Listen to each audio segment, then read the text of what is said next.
Franz Kafka, Chapter 2.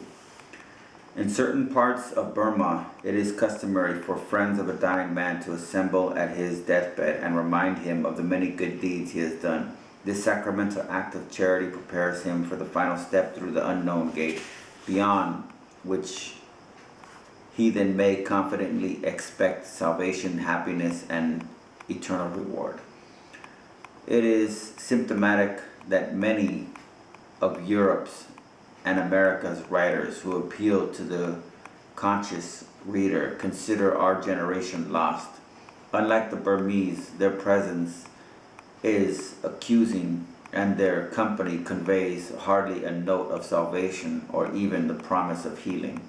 The shadows of despair and moral disintegration hover over vast numbers of their books. Nietzsche's prophecies about the post-Christian era that has already begun has provided disquieting illustrations in many of the supposedly noteworthy novels in this pitiless age.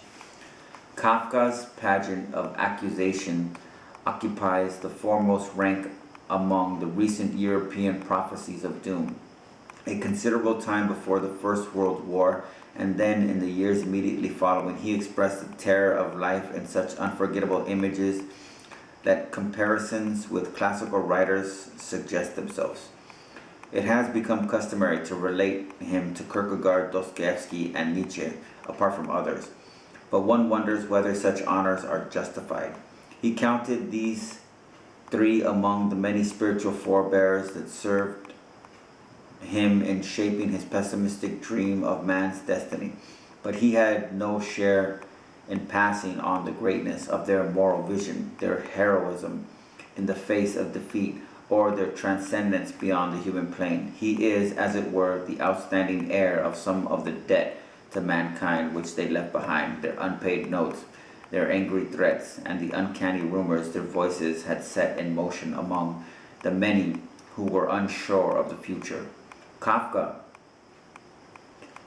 is the most existentialist among the existentialist writers, employing insecurity and defeat as a fatalistic quote-unquote solution of that same sense of suspense and motion which Kierkegaard, Dostoevsky, and Nietzsche welcomed as the very element in which to rise above accident and fate. He expresses an existentialist Weltgefühl with stronger visionary force than his French colleagues, and speaks undoubtedly to the condition of untold men and women in Europe.